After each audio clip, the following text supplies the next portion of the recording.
Әлемге әйгілі Титаник кемесі туралы түрлі кинолар мен аңыз әңгімелер өте көп. Бүгін біз сол туындылардың бірі болып саналатын Титаник 666 атты американдық фильмге шолу жасайтын боламыз. Қорқынышты жанрда түсірілген бұл кинокартина көрермен назарына 2021 жылы ұсынылған болатын. Атышулы Титаник кемесінің апатынан кейін 100 жыл өткен соң, ал кеменің екінші нұсқасы апат болған жерге сапар шегеді. Белгіленген жерге келген соң кеменің ішінде түрлі тылсым оқиғалар мен түсініксіз жайттар орын ала бастайды. Ендеше лайк басып арнаға жазылып отырыңыздар, ал біз жалғастырамыз.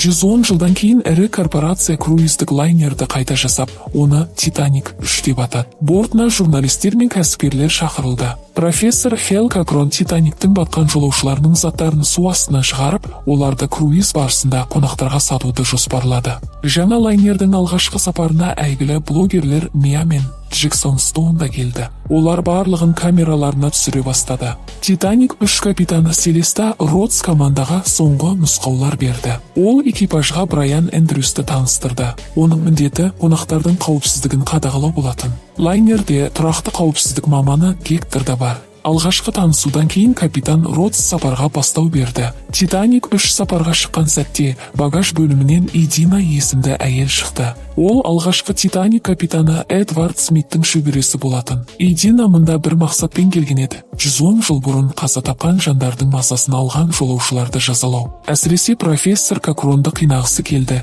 Себебі ол Титаник түбінен түрлі артефактілерді алып шыққан еді. Сөмкеден шығып, Идина қызметкерлердің киімін алып, Кокронның коллекциясынан көрмеге қойылған экспонаттарды көруге аттанады. Жоспар бойынша 3-ші Титаник апатқа ұшыраған жерден өтуі тиіс болатын. Лайнер сол суға жеткенде тоқтап, құрбандарды 1 минут үнсіздікпен еске алмақшы. Сол сәтте Идинаны Кокрон байқап қалды. Ол оған айқайлап бұл жерден кетуін бұйырды. Кейін Кокрон дәлізде Мия мен Джексонға тап болды. Кокрон ірі кәсіпкермен кездесуге асықты, оған капитан Смиттің сақинасын көрсеткісі келді. Бұл оның коллекциясындағы ең қымбат жәдігер болатын, ол оны сатуға асықпады. Ол басқа заттармен саудаласып жатқанда Идина рухтарды шақыра бастады. Ал кейін лайнерде түсініксіз нәрселер орын ала бастады. Мия мен Джексон Идинаның біртүрлі ырым өткізіп жатқанын байқап қалды. Оларға достары Нэнси қосылды. Үшеуі жоғарыға көтеріліп, қайтадан профессор Кокронға тап болды.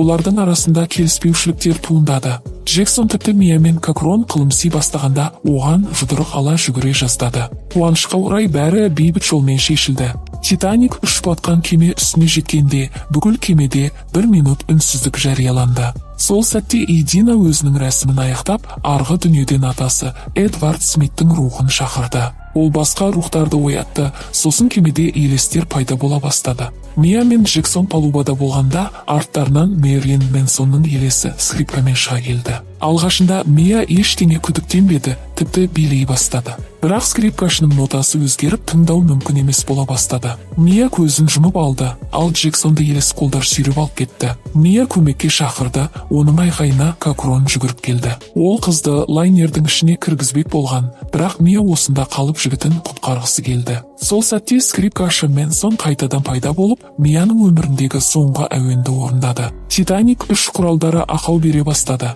Радар қалың тұманды көрсетіп кедергі келтірді. Паркер капитанға қоңырау шалмақ болды, бірақ ол жауап бермеді. Сондықтан Паркер оны іздеуге шықты. Ал Кокрон Титаниктің қымбат бұйымдарын сатуын жалғастыра берді. Көп ұзамай қауіпсіздік қызметінің адамдары Мияның денесін тапты. Құралдардың істен шыққанын білген капитан Родс жүйені қайта іске қосуды бұйырды. Сол сәтте оған Брайан жүгіріп келіп, палубадан блогердің өлі денесін тапқандарын хабарлады. Мәйітті қарап шыққаннан кейін Родс Мияның телефонын бұзып, оның өлімінен бұрын камерасына не жазылғанын білуді тапсырды. Мияның телефонын бұзған соң, олар Кокронмен болған әңгімені табады. Капитан бірден профессорды қыздың өліміне кінәлі деп күдіктенді. Сондай оларға бақылау камераларындағы жазбаны көрсетті. Онда Кокрон Джексонмен сөзге келіп жатқаны түсіп қалған. Бұл оған күдікті болып көрінді, өйткені осыдан кейін Джексонның жоғалып кетті. Ол Кокронды тергеу үшін оны кают бөлмеге алып кетеді. Алайда оған кеме ақауларына байланысты кетуге тура келді. Сондықтан ол Кокронды тергеуді Брайанға тапсырады. Бірақ Родс Брайан мен Кокронның астыртын сөз байласқанын білмеді. Олар алдын ала келіскен еді. Брайан профессорға кер тауып беріп, Титаниктен табылған үлесін алады. Брайан профессорды каютаға қамап, істі өзі шешуге аттанады. Палубаға шыққан кезде капитан Родс Титаник 3 түн әлі жүзіп келе жатқанын анықтайды. Керісінше лайнер айсбергтер арасымен жүріп, біреуіне соқтығысуы мүмкін еді. Рульдік рукаға түскенде Родс кемені белгісіз күш басқарып тұрғанын байқады. Ол Паркерге мәселені шешуді бұйырды. Осы уақытта бір қарт әйел таза ауамен тыныстамақ болып палубаға шығады. Сол жерде ол елес қызды кездестіріп, мойнындағы алқа оны тұншықтыра бастайды. Осы сәтте капитан Родс пен Брайан кеме басқару жүйесін тексеру үшін машиналық бөлімге түсті. Сол кезде олар біреудің Титаник 3-тің басқаруын өз қолына алғанын түсінді.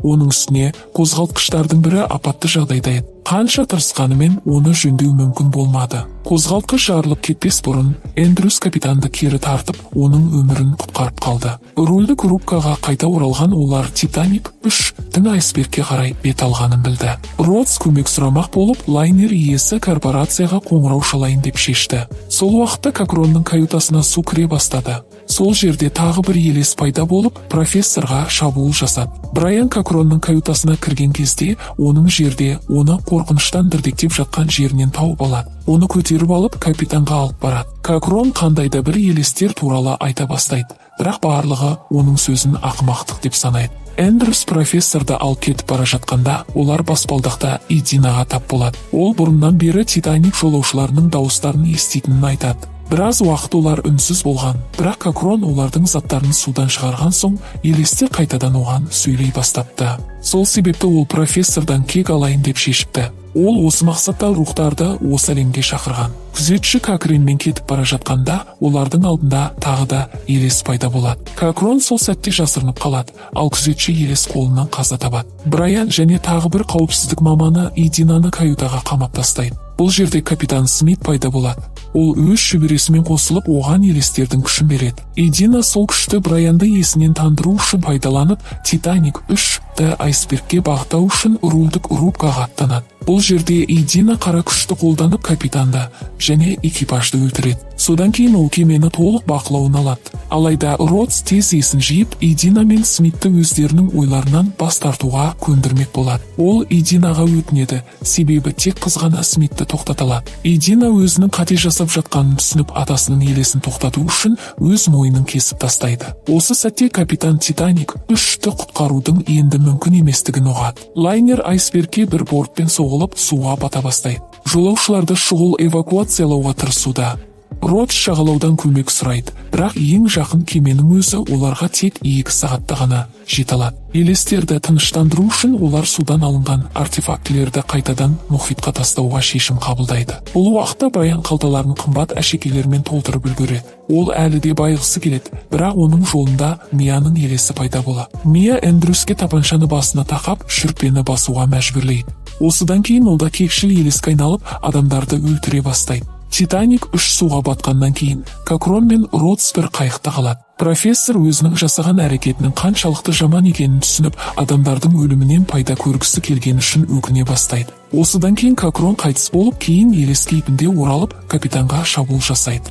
Егер осындай видеоларды жиі көргіңіз келсе, каналға жазылып, лайк басуды ұмытпаңыз. Қоңыраушаны қосып қойыңыз.